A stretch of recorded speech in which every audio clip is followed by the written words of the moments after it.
The Village Market, located at 95 Main Street, Fairfield, is your small-town, fully stocked grocery store with that big store feel.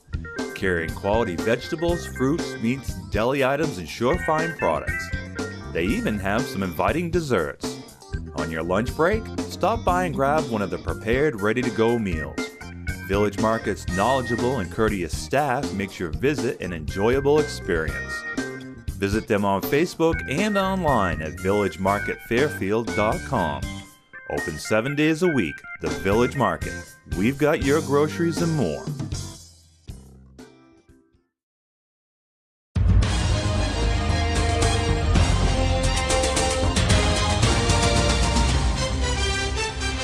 Okay, hello. My name is John Picciotti. I'm representative for District 108, which consists of Fairfield, Mercer, and Smithfield. And with me is Senator Scott Sairway. Hello, I'm representing District 16, which covers Waterville, Winslow, Fairfield, Benton, Albion, Clinton, and Unity Plantation. We're starting our show again this year of what's happening in Augusta that we ran last session for the 127th seats. And just to kind of give you an update of what's going on and things like that. And I would say that this past week was probably a little tenacious was an understatement. Tuesday actually was one of the more normal days, except for the fact that we accomplished nothing other than formalities that normally go in and begin a session out. We did hear some bills in our committee, in the Insurance and Financial Services, and we had two bills that we voted on. One was unanimously voted not to pass. The other one was unanimously voted to pass, so we had agreement, and then we did have a public hearing on another bill that will probably be voted on next week. So we did accomplish some business on Tuesday. I don't know, how was the Senate on Tuesday? We've been working on passing, sending a few bills to the committees. We're working on, we had a couple confirmations on a new commissioner for environmental protection and also for DEP commissioner. Those long career situations that we really needed filled. And that one was, it'll help the private sector as far as for the engineers and also for the Maine Maritime, whatever. And also, yesterday we did in my committee with Veterans and Legal Affairs, we did a confirmation hearing for the Adjutant General's position with Colonel Doug Farnham, which was a really good candidate from the Guards Air Force, and also the Ethics Commission. And we're fortunate to have, we had the confirmation hearing for Bill Lee, who's a lawyer here from Waterville, and he's actually represented the city of Waterville for many years and has really resolved many difficult situations. I don't know if you remember the one with the dam in Winslow, where they took the dam out and then the water went down, and there was some dispute on land ownership, and it really became very complicated. But Bill Lee was a big strength in that and managed to get the people that had waterfront property on the river. When it went down, he managed to get those people to continue to have that waterfront property down to where the water lowered down. So it was a big dispute, but also he managed to get that calmed down. So I think he'll be a very good candidate for our commission for that. So yeah, he's also the attorney for Fairfield. Yes, yeah. And we're working with him on several different things right now. I'm vice chair of the town council in Fairfield. Right. There is a few things that we're working on that he's working with us on. Does a very good job. Yeah, he's a good class act, that's for sure. Yeah. So we're very fortunate with those two confirmation hearings candidates that we had yesterday. very proud that we're fortunate to have people like that. Yep. Now, skipping from Tuesday to Thursday was a total other story. The Senate didn't get it, but the bill to impeach the governor was introduced, and then the fun began. It was they introduced a bill to impeach the governor. As they did that, then a motion by Representative Fredette, who was the minority leader in the House, made a motion to indefinitely postpone the bill. Basically, what that means is it simply kills the bill. And so at that time, then the debate and fun started. So for almost 4 hours, we had to sit and listen to a lot of, I would say a lot of it, some untruths, shall we say, and things like that. But the debate, unfortunately, I don't think it was really a proud day for the state of Maine. We wasted a lot of valuable time because it was almost 4 hours in the making, because we did not vote on that until it was almost 2 o'clock, and session started about, I don't know, I guess around 10:30 or so. So you can see that it was done that. There have been just to maybe vilify a little bit, over past years, there have been things said by the governor that I would say probably was not quite right. But you know what? Having been around this earth 72 years, I'm we have all in our lifetime said things, I'm sure, that weren't quite right. But well, I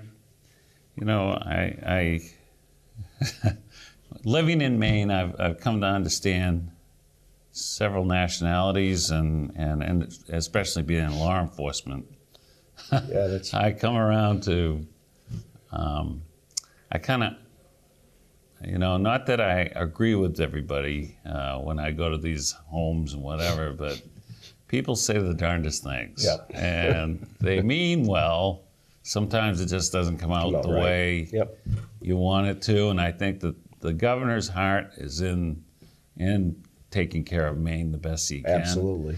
And I know that I listened to the hearing there. The process the other day. And I was in my office, and I can hear even any committee, or I can hear what's going on into the House or in the Senate. If I want to just turn on, I can listen to that. And I listened to the whole thing, and really, I understand, both sides in a sense. But I think that we're very fortunate that there is a process, and the process took care of itself, and I think it's time to move on. The Attorney General has said there's no criminal action. The Government Oversight Committee conducted its review, and now let's focus on the issues. And I think that's the big situation. I think the governor has some really good ideas.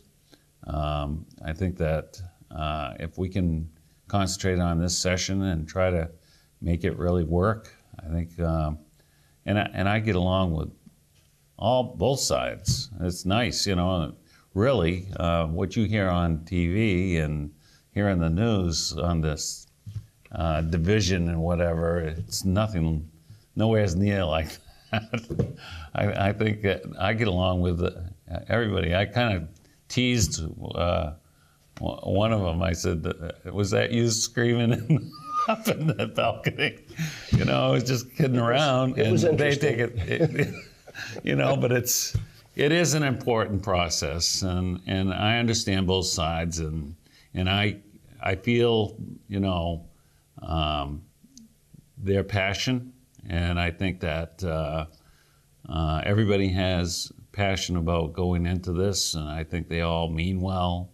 I think that, but it's done. Let's get on with it and get the job done. What everybody Absolutely. needs to have. We have got to move forward, and from a business stance, I think the governor has taken us in a very good direction. We've moved the state along. Particularly what's going on with the country and stuff, and some of the things. I mean, the big thing that they were calling him a racist. Well, I've known the governor for many, many years, and you know what? The press not one time did ever mention the governor has a great family, and one of his family is an adopted son who happens to be black, but yet, oh no, he's this big racist, and that's just total hogwash. I'm sorry. There again, people take it as the way they feel, and I've one doctor always told me, he says, things are only as bad as they seem. So if you make them seem bad, they can be bad. Absolutely. So I think, I think that it does happen. We went through the process. It was a strong vote. Yeah. It was practically 2-1 right. Against the impeachment bill, right. and it's over and done with. Right. One of the things that I think we can, within your position and having been your position, is the drug problem in Maine. And there's a gentleman who I know somewhat that was very, very, very high up in law enforcement, etc. And he had sent me an email recently. We were discussing a certain specific item in that, and in the bottom of the email was very disturbing because he said, in talking with some of our top national law enforcement officials, Maine has one of a very major drug problem. And he said, I'm very fearful for the state of Maine because it's not just a little bit of a few dealers coming in from out of state and dealing drugs. We have a major drug problem. The governor is right on the money with this. Well, I've been in law enforcement for 25 years, and I retired, and I'm still kind of involved. I'm the DARE training coordinator for the state of Maine, and I've done it for 23 years, doing DARE classes in school and doing presentations at organizations. I've traveled all over the country for the international DARE conferences. I've talked to even officers from other countries. I guess I have quite a bit of experience in this field, and I've also been at drug raids. I've done hands-on arrests for drugs. I recognize the problems in this state, and it's a complicated process because we fight from the legislative point of view. We're trying to put the fires out. We're trying to take care of things the best that we can, but they don't see, even in my caucus or even in talking to other legislators, a lot of them don't realize, I lived it, that I've seen what happens in the drug issues, and when they come to me and they say, well, marijuana is not that bad, or it really isn't going to hurt anybody, well, a drug, the definition of a drug is any substance other than a food that can affect the way your mind and body works. And let's face it, if you look at the equation of how, when you're born with what your essence is of your family background, of what your genes are, what your makeup is. But then there's also, number two, is the environment that you grow up in. So you become like your parents, or where you went to school, or how much you work at trying to be what you want to be, those type of things. But when you put, you think of those two in the equation, and then you add a third, drugs. Put drugs in there, that changes the person. I don't care who it is, it's going to change you. So when it comes to altering your mind, to thinking that, when a person tries something our human nature is to reach a higher level. They do it with everything. And for example, like video games, you're always trying to reach a higher level. Well, what happens is in the drug world, whether it's alcohol, drugs, or anything else, is first time they get a real high, they're going to try to reach that high every time, and they never do after the first use. So what they do is they'll keep using it until they go and try something else to try to get another high. And so marijuana is going to be a real problem in this state if they think that approving that is going to make a difference here. You know, your tax dollars from marijuana is just going to be turned back over for prison, mental health, for police, medical, ambulances, rescue, domestic violence. All that tax dollars is just going to be turned back into what the problem is. So I really stress, if it comes up for a referendum, to vote against marijuana. I know that, I've lived it. I've seen what it's done. I can drive in a driveway sometimes and I can smell the marijuana from inside the house outside at the end of the driveway. And it's sad because you see these kids in these homes and the parents don't think anything of it. And it really, I had to bring one child, I call him a child, but he was 16, and I had to bring him up to Arcadia one time. And because he was getting into anger issues, domestic violence, he was hitting his girlfriend and beating her, and he had no control. And what happened was, and I asked him, I said, what got you into this mess? Because I knew him, but when he was like 14, he was a leader at one of the camps, that I was on the board for. And he was a great kid. And he said, well, to be honest, he says, my parents would allow me to smoke marijuana as long as I smoked it outside of the house. And when I didn't have marijuana, I'd lose my temper, and I ended up hurting my girlfriend. He was mellow when he was taking it, but when he didn't have it, it affected him. So anyway, these are situations what you're not hearing, and you're hearing that only the good things about marijuana, that you think it's medical. Well, there's no proven fact that the medical marijuana is working. They haven't had the proof. There's no stats on it. They'll tell you stories, tear-jerking stories, about certain things. But if they're going to use parts of marijuana, in other words, the oils or whatever, then call it something different. Don't give misleading information that marijuana is helping people, because one joint is equal to 16 cigarettes. Do you think that that's healthy? Yeah. If I asked anybody, do you think smoking's healthy? I could even ask a smoker that, and they'd say no. So, absolutely. It just boggles my mind because they like to, again, it's overlooking the facts that they don't want to hear. Right. So here I am.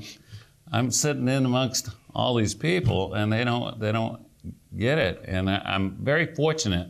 I have two other former troopers that are senators. Yes. Senator Burns and Senator Davis that have lived it, and they understand it. But unfortunately, it's not the other senator's fault. Right. It's just that they have not seen it and lived it. And but I speak up. I'm not afraid to speak up and let people know that this is not the direction we should be going in. Yeah, I mean, I can see the aspect that if it is legalized, and in talking a couple of weeks ago, I had seen the Secretary of State briefly, and he thought that probably would be enough to hit the ballot this next voting. Yeah, that there's enough signatures. The thing of it is that I can see what would happen if it does become legal. If it becomes legal nationwide, because it is still, regardless of what the state of Maine does, it is still illegal federally. So it does open up a possibility of a problem with citizens that if things change in Washington, they can come in and arrest lots of people. One thing that happened in Oregon is the whole state voted against marijuana use, Yes. except for Portland, Oregon. And that's a big city. And it actually got through, and it controlled the whole vote of the state. And that's what I'm worried about here in Maine. We have a Portland, Maine. And as you know, they've been voting for the marijuana situation, and they actually been pro-marijuana somewhat. So we have, this is just an thing that came up in our committee, is I deal with elections, and we actually, not only the marijuana issue, but we had the bear baiting issue and whatever. And usually what happens is we only won on the bear baiting issue by a small margin, but and it was still controlled from the big city, and which in rural areas you don't have as much say. And so this is what came out of it, is that we're actually looking at having two districts. So you would have one half of the southern population and half of the northern population, and then you would have 10% Yes. of the signatures from two districts instead of just focusing on getting all 10 signatures right in Portland, Maine. Yep. You know, and if lots of times in these type referendums, just like they tell us that we shouldn't be stereotyping, but I noticed that when they go to get marijuana signatures, where do they hang out?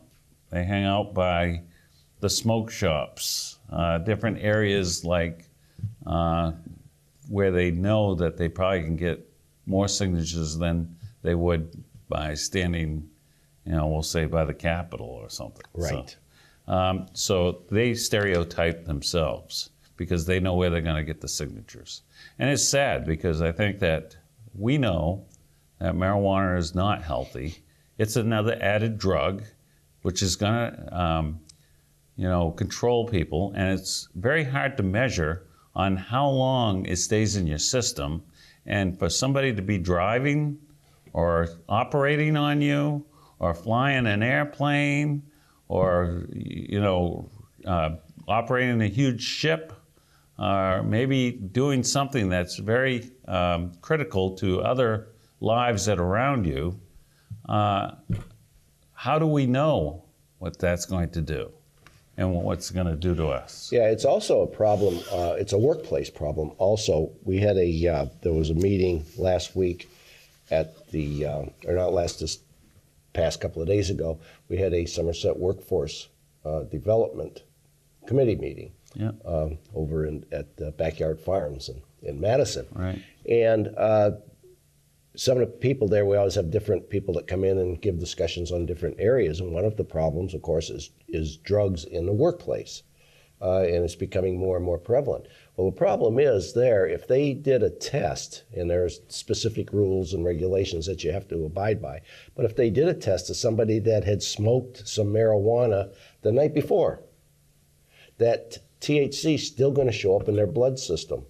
And they're probably not affected by it, but it's still there. There's really no way to tell if somebody other than watching them, and if they're bumbling around or something like that, that's what they said, that's the only way that, it can be controlled. It's going to be very difficult for employees, employers. Right. In Colorado, of all places, there was a situation where they did a drug test on their employees, and one of the employees said that he had medical marijuana card and that he did use marijuana. Right. So they fired him. And the reason why they fired him is because It is a mind-altering drug that is not okay in their thing. So federally, it's against the law to have marijuana. Period. Period. So even if we say it's okay in Maine, whatever, federal law says no. So in this situation, the guy sued the company and went to Supreme Court, and 6 judges found that he had no case. He lost. And it's because federally, it is not a controlled substance. It's a control under the Title 17A that it falls under an illegal substance. So Absolutely. So anyway, bottom line is that he could not use it on the workplace. Yeah. So also we have on the drug scene, the governor has really been pushing about the DEA agents. Yes. He wanted 10.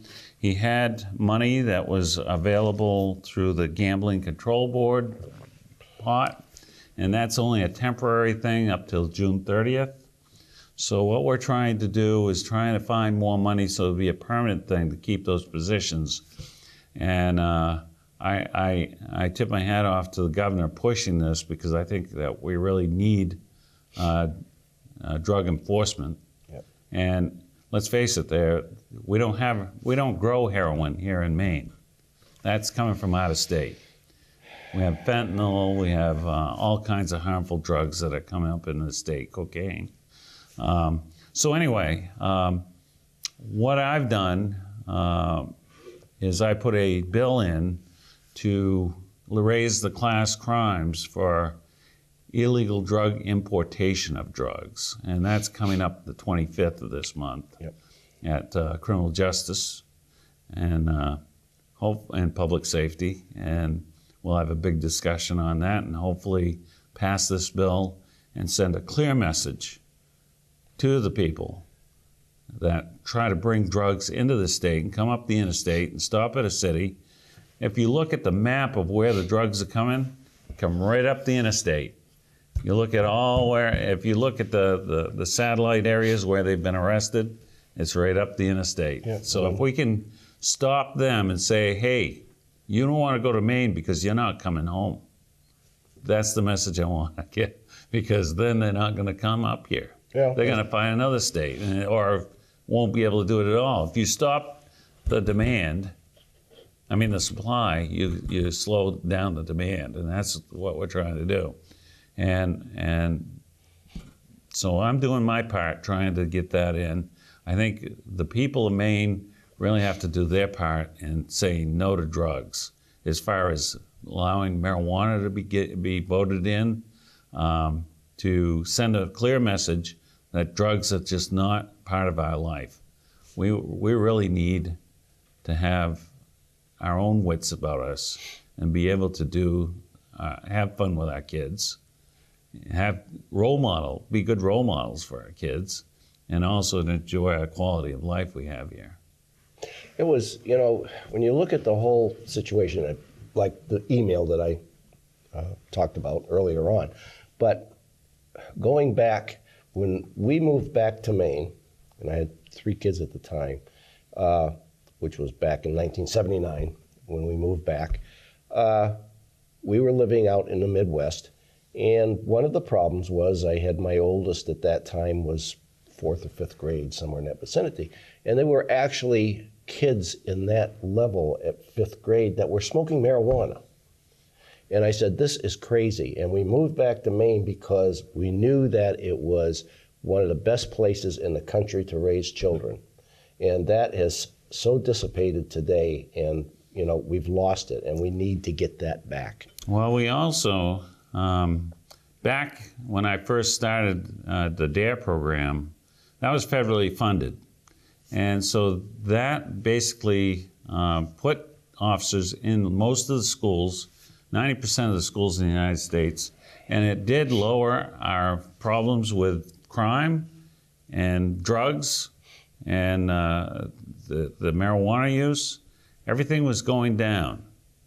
And And when the federal money dried up and went to the COPS grants, which understandably we had some school shootings. And I blame a lot of the school shootings on the media, on the violence we have on TV today, and also on the video games that they put out there. They're all violence. So, when they say about gun laws, why don't they look at the video games and the media, what we're portraying? When you got Death Zombie out there, and you got, Grand Theft Auto on video games, and they're shooting police officers right on Grand Theft Auto. I had a kid show me that. He says, look, WCOA, and he was shooting an officer that was dressed just like I was. I said, oh, that's great, Nice training. Yeah. Very nice, yes. So you wonder why we have the problems we have today. It's not the guns that are dangerous, it's the video games and the violence that we put on. I have a picture of me with Eric Estrada, and he was one of the Chips. Yeah. I remember that show. Yeah. And he was Poncherello. And they did not shoot, never drew their gun. They never showed blood on TV, and it was the #1 rated show. Yep. So it goes to show you how we have changed and how we have gotten so that we have desensitized our kids, our families.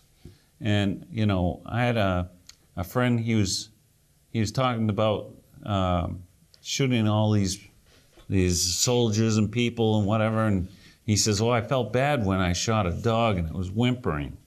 I said, well, what about all the people you shot? He says, I didn't think about that. Yeah, they don't matter.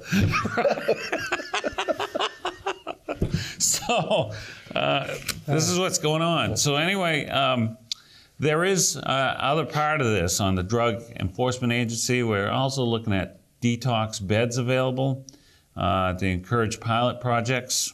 We're looking at doing some long-term treatment, prevention, and education. I wish that they would take and put some prevention back into the budget for doing some DARE programs in the schools. I don't know how much better or how much easier it would be for the little cost that it costs for a DARE officer to come into your school and to give them some tools of making good decisions and having a little DARE book. And it gets conversation with their parents. It gets them to have the tools to make good decisions. And it doesn't talk about details about how to do drugs or what you're looking for. It's just making good decisions, and they do facilitation instead of instruction. In other words, we'll give them a problem, and the kids sit around a table, and they'll try to figure it out themselves, and we just kind of monitor it as DARE officers. And the kids will use their own peer pressure and say, no, you don't want to do that. That's stupid. So they kind of work together, and it all comes in a good way so that they can reason things out. That's what we're trying to do, is give them the tools to make good decisions. And if we can do that, we would be so much further ahead rather than waiting until they get arrested or they get medical or mental problems and then try to deal with it. An ounce of prevention is worth a pound of cure. An ounce of prevention, yeah. And the thing is, what we're talking about here is just simple. It's just simple. It's just take a little money, put towards prevention, and we wouldn't have to go through all this, the beds and the treatment and the enforcement and all those type of things. So and we need to throw a little counseling in there also. Well, that's part of the treatment, but. So we certainly need to look at that, and only $50,000 out of the whole budget that they're looking at is going to go towards prevention. I know. Which, for a whole state, it's not much. And especially at the condition that we're in at this point in time, where we have deteriorated over the last 10 or 15 years, that has just constantly pushed us downhill. And then part of that prevention is just going to go towards counselors or something. And so that's really not prevention either. Right. The counselors do a great job, but we really need a prevention piece that'll get to the schools, to the kids, because those are the little cities, and those kids are going to be our adults later, and they're the ones that is important. It really, you got to work it up. It can't happen from adults down. Yeah, we do have, we've got a lot to do this upcoming session. One of the areas that I guess briefly can go on is also the minimum wage debate, which is becoming a thing. And, if we look at the entire situation of livable wages, there are generally two groups of well-meaning sponsors. All right, you have the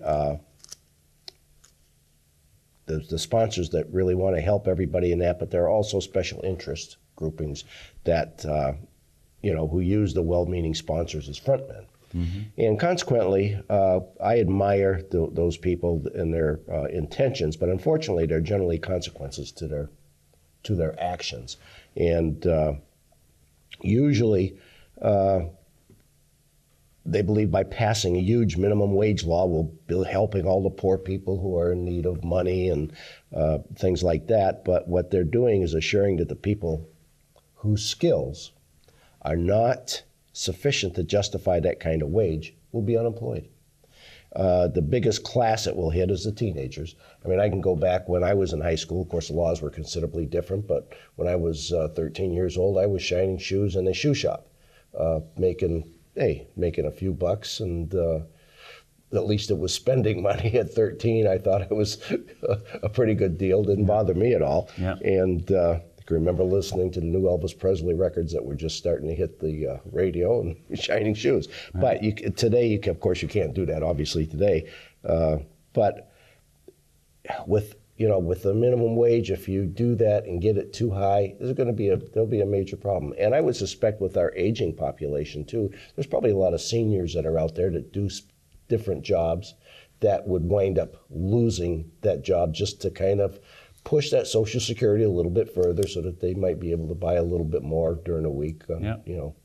I understand both sides somewhat. I can see where, I've talked to people that work on minimum wage jobs, and they said, geez, I wish there was more money. I think we all like to have more money. I think everybody does. But at the same token, you have to look at the employers, because if you don't have employers, you're not going to be making the money. And Walmart, for example, did raise their minimum wage up to $10 an hour, and they even actually helping them get educations and whatever. And so I think that that's commendable, and that's what our businesses, we really want them to do. But we can't take as a public, as the state of Maine, to say, you're going to do this. And because what happens is there are some businesses that just cannot afford it. The big businesses may be able to do it, but then there's little businesses just starting up or trying to make a living, whatever, and you raise that minimum wage up, they're just going to either get rid of employees or they're going to have to get done. And I know that it's easy to say, hey, let's bring it up. But then if you look at, we'll just say a firefighter or a police officer that just starts, they're going to be earning about $14 an hour, $15 an hour, and you raise the minimum wage up to $12 or $12 an hour, $13 an hour. What's the incentive there to go out and risk your life and do the job that the public wants you to do? It's not going to be there. So they're going to say, hey, geez, I can just go bag groceries, or I can do this. The minimum wage is designed basically for people starting out, young people. I was talking to Charlie Gauntz.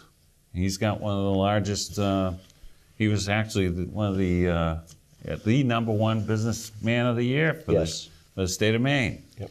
And he said that he has 150 teenagers that he's getting them to start into business and working and helping out into the field of what he has. And that's quite an opportunity. And if this minimum wage goes in, he says that he won't be able to afford to keep 150 of them. He's, is probably going to have to take a cut there, and maybe probably a big who portion knows of what. them. Yeah. And so you might as well hire regular people, and then so that takes away that chance for kids to get a taste of it, Yep. and get that work ethics, and then move up the ladder.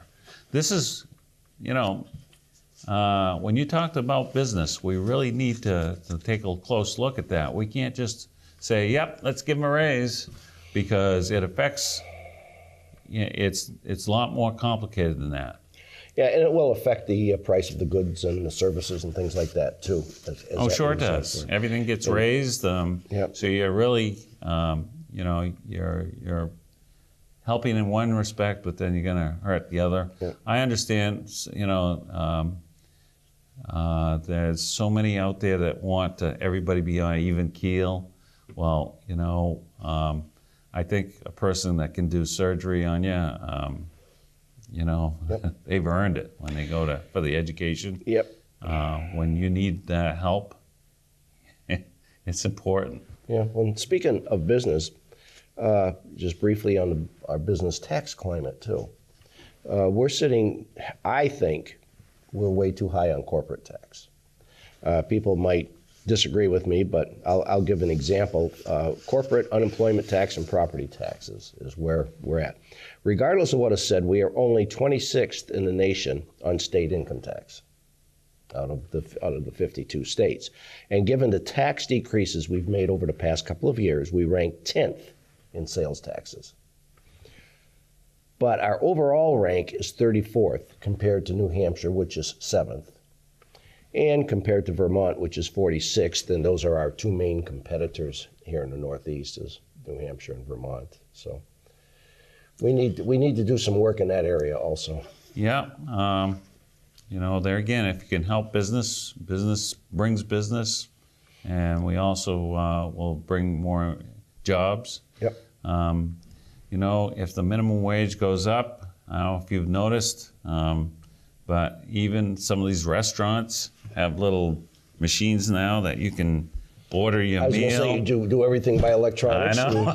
You don't need the waitress. And it's getting so you can slide your card. Eventually, They're going to do away with waitresses. And it's because of the cost. And then, and the same thing you go to Home Depot or Walmart or whatever, you find the registers, you get your self-serve ones, and it's a form of phasing out.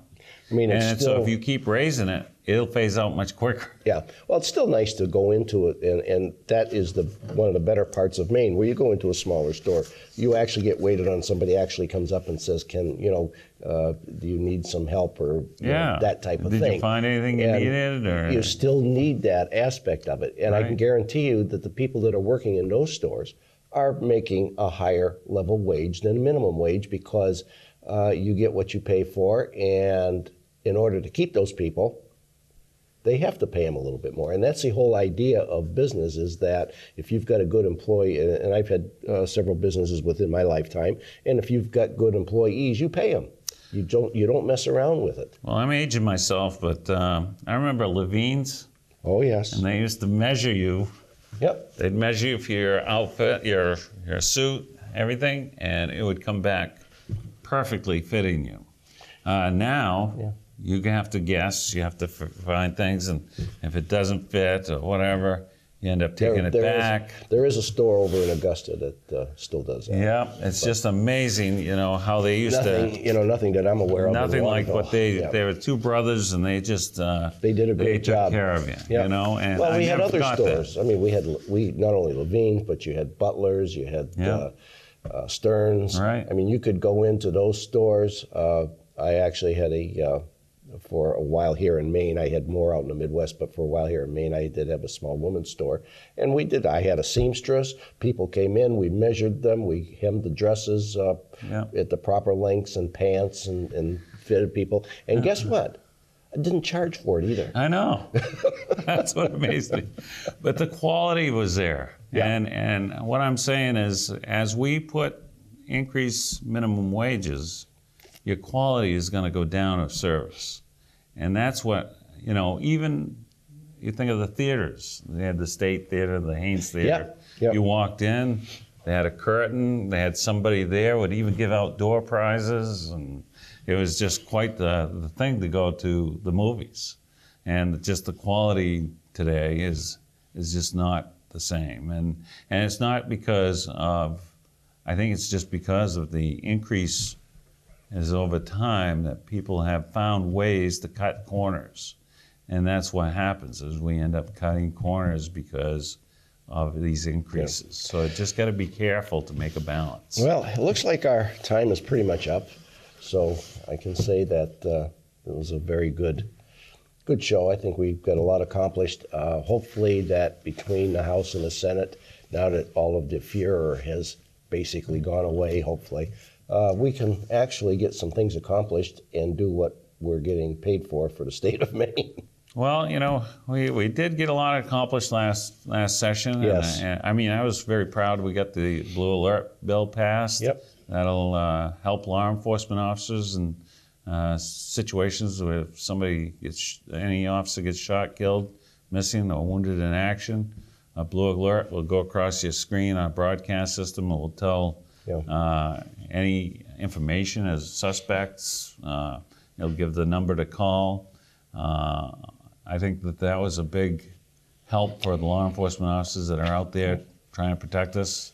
And I think that if somebody shoots an officer, they'll shoot anybody else, so it helps serve the public. So absolutely, for the safety of them. Yeah, and I've still got my film bill is actually still on the table. It has passed both House and Senate, but got carried over because it's on the appropriation table. Yep. We're talking a $134 million project that would be bought into the state, which includes a hotel and a sound studio, and getting some major films in here, and with employment of somewhere in the vicinity of 1,000 people.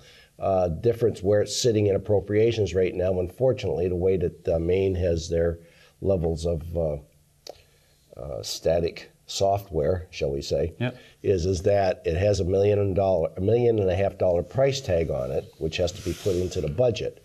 Now, it's not going to cost us that. We'll get more than that back from the films coming in, what they're going to spend in from the taxes from the workers and stuff like that. Right. But because of the software, we can't show the money coming in, only going out, so they have to find somewhere where to fit that. If we can get that passed, I have been in touch with the gentleman from Hollywood, and they are anxiously looking at getting that sound stage and actually filming some major films here in the state. We get a lot of little films and stuff like that. That's really good for the state, but I'm talking the big stuff that we should have had in the first place.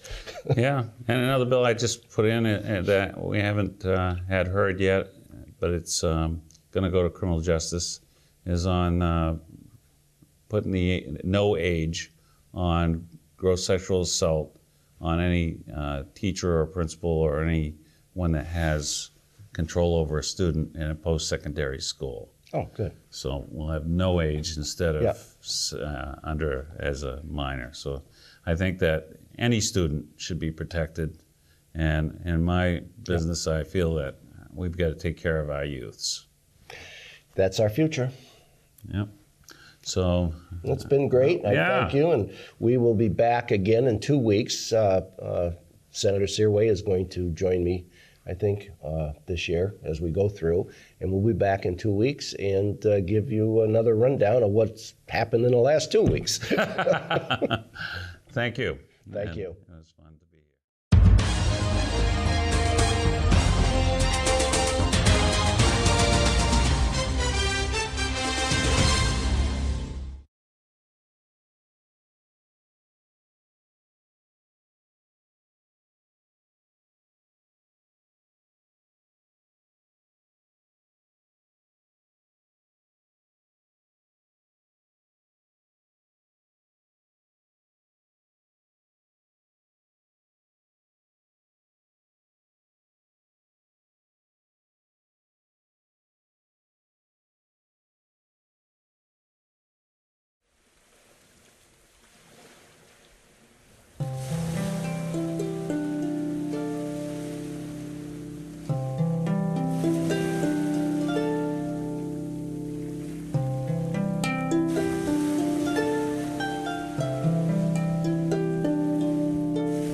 Fort Halifax. A former British colonial outpost on the banks of the Sebasticook River, just north of its inlet to the Kennebec River in Winslow, Maine. Originally, it was built as a wooden palisade star fort in 1754 during the French and Indian War. Its blockhouse, which still stands today, is the oldest blockhouse in the United States.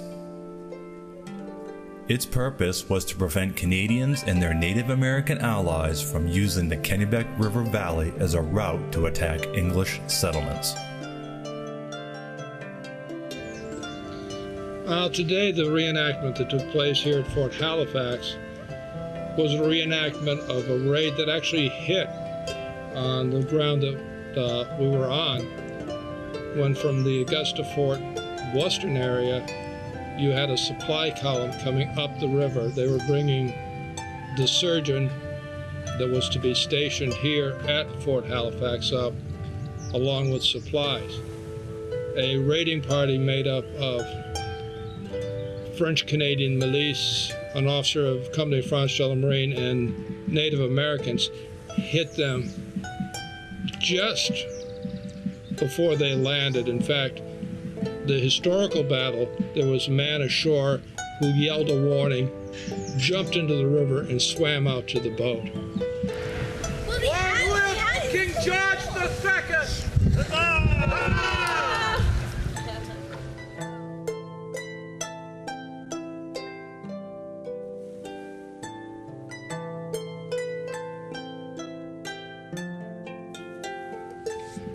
Very much like raids in this country at the time, it was a quick hit and run. They didn't stay around long because you had a fort less than a quarter mile away, and as soon as they would hear the beating to quarters or beating to arms at the fort, they would start to break off the engagement and disappear back into the woods. Apprete, which is fully armed. Oh, shit! To the cheek.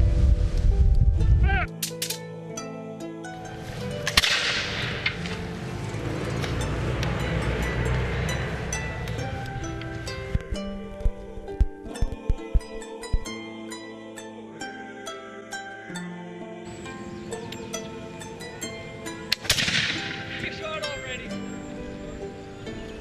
Fire! Prime and loud. There was a great difference for those watching the demonstration today. They saw the English typically fighting in a linear fashion or in lines, and the French side hiding behind trees, taking a shot, moving, and just sniping at their flanks as they were coming up to the fort. That party also brought the colors to Fort Halifax. Until then, they had no English flag. Nothing to denote that this was an English fortification. And it's like, no flag, it can't be your country. You have to fly a flag. Let the other side know. Ici, Canada. No, it is not. Ici, Canada. Get here. Port Royal fell 50 years ago.